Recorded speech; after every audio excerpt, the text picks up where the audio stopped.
வணக்கம். ஜோதிடர் புதன் வி சிவசுப்பிரமணியம். கன்னி ராசி நேயர்களே, எப்படி இருக்கிறீங்க? நல்லா இருக்கிறீங்களா? உங்களுக்கு வரக்கூடிய புது வருஷம் எப்படி இருக்கும் அப்படிங்கிற பலன்களை பார்க்கலாம். அதே சமயம் புது வருடமும் தைப்பொங்கலும் இந்த மாதத்தில் ஒரு சுப விழாவாக சுப நிகழ்ச்சியாக நடக்கிறதுனால கன்னி ராசி நேயர்களுக்கு கன்னி ராசியில் பிறந்த உத்திரம் நட்சத்திரம், ஹஸ்தம் நட்சத்திரம், சித்திரை நட்சத்திரத்தில் பிறந்த ஜாதகர்கள் எப்படி இருப்பாங்க அப்படிங்கிறத நம்ம பலன்களை பார்க்கலாம். அதே சமயம் நீங்கள் பாருங்கள், இந்த நட்சத்திரத்தில் பிறந்தவங்களாகட்டும் இந்த ஜாதகர்கள் அனைவருமே அடியனுடைய தொலைபேசியை நீங்கள் குறித்து வச்சுக்கோங்க. உங்களுக்கு சந்தேகங்கள் இருந்தால் நிச்சயமாக அடியனுக்கு ஒரு ஃபோன் செஞ்சு தாராளமாக பேசுங்க, சந்தேகங்களை கேளுங்க. நிச்சயமாக நான் உங்களுக்கு எந்த ஒரு சந்தேகமாக இருந்தாலும் நான் உங்களுக்கு பதில் சொல்கிறேன். அதுக்கு நான் எப்போவுமே உங்களோடு சேர்ந்து வர்ற ஜோதிடர் அப்படிங்கிறத நீங்கள் மறந்துடாதீங்க. பொதுவாக இப்போ கன்னி ராசிக்கு நேரம் நல்லா இருக்குங்க. எப்படின்னு கேட்பீங்க. குரு 5ஆம் பார்வையாக கன்னி ராசியை பார்த்துட்டு இருக்கிறார். குரு பார்வை கன்னி ராசிக்கு மே மாதம் 1ஆம் தேதி வரைக்கும், அடுத்த குரு பயிற்சி வரைக்குங்க ராசிக்கு குரு பார்வை இருக்குங்க. அதனால் ராசி நல்லா இருக்குன்னு தான் சொல்ல முடியும். ஆனால் அதே சமயம் பார்த்தீங்கன்னா ஒரு சிலர் எங்கேங்க அப்படியெல்லாம் ஒன்றும் கிடையாதுங்க, நான் ரொம்ப கஷ்டப்பட்டுட்டு தான் இருக்கிறேன் அப்படிங்கிற மாதிரியெல்லாம் மன உளைச்சலில் இருக்கிறாங்க. அதுக்கு என்ன காரணம் அப்படின்னு சொன்னீங்கன்னா, ராசியில் கேது பகவான் இருக்கிறாருங்க. அப்போ என்ன அர்த்தம்ங்க?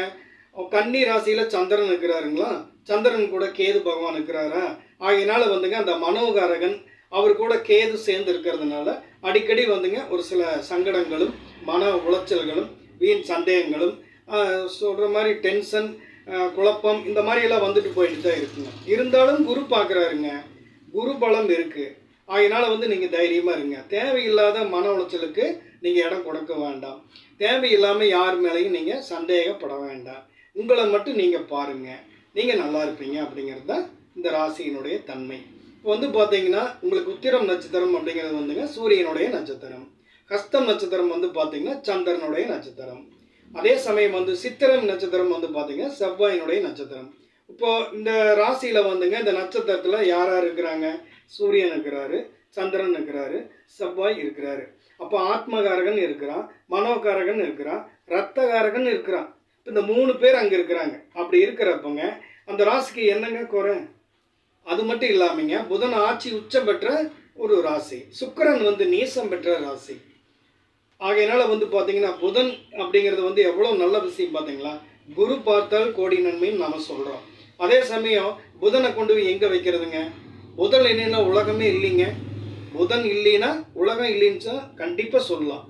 புதன் இல்லாமல் நீங்கள் என்னங்க பண்ணுவீங்க? யோசிச்சு பாருங்கள். அந்த அறிவுகாரன் ஆட்சி உச்சம் பெற்ற ராசி கன்னி ராசிங்க. அதனால் தயவு செய்து நீங்கள் நல்லா இருக்கணும், தன்னம்பிக்கையோடு இருக்கணும், நீங்கள் பக்தியோடு இருக்கணும், கடவுள் வழிபாடு செய்யணும், குலதெய்வ வழிபாடு செய்யணும். நிச்சயமாக நீங்கள் நல்லா இருப்பீங்க. நம்பிக்கையோடு இருங்க. இந்த ராகு கேது பயிற்சி வந்துருச்சு அப்படின்னு சொன்னால் இன்னும் ராசிக்கு ஒரு நல்ல போனஸாக இருக்கும். அது வரைக்கும் நீங்கள் கொஞ்சம் பொறுமையாக இருக்குங்க. முடிவெடுக்கிறது மட்டும் பார்த்தீங்கன்னா அவசரப்பட்டு முடிவெடுக்க வேண்டாம். எதுவாக இருந்தாலுங்க உங்கள் முன்னோர்களை கேட்டுட்டு செய்யுங்க, பெரியோர்களை கலந்துக்குங்க. உங்களுக்கு தனி மரம் தோப்பாகாதுங்க. தயவு செய்து பார்த்தீங்கன்னா யாராவது ஒருத்தர் உங்களுக்கு குடும்ப ஜோதிடர், குடும்ப மருத்துவர், அதே சமயம் உங்கள் சொந்த பந்தத்தில் பார்த்தீங்கன்னா தாய் மாமன், அத்தை அல்லது தாத்தா, பாட்டி, சித்தப்பா, சித்தி, இப்படி உறவுகளை நீங்கள் பலப்படுத்தி வச்சுக்கோங்க. கன்னி ராசி பெண் ராசி. அதனால் உங்களுக்கு எல்லாருமே இருந்தால் தான் வாழ்க்கை நல்லாயிருக்கும். நீங்கள் தனிச்சிருக்கோன்னு நினச்சாலும் அது கொஞ்சம் சிரமம். அதே சமயம் பக்தியோடு இருங்க, நீங்கள் சக்தியோடு இருப்பீங்க. பணிவோடு இருங்க, நீங்கள் துணிவோடு இருப்பீங்க. எல்லாம் வல்ல அகிலாண்ட கோடி பிரம்மாண்ட நாயகி அங்காளி பரமேஸ்வரியின் தாயின் அருளாசியில், காஞ்சிபுரம் மகா பெரியவா அருளாசியில் நீங்கள் எல்லாரும் நல்லா இருக்கணும்னு சொல்லிங்க. அடியேன் வாழ்த்துற. நன்றி, வணக்கம்.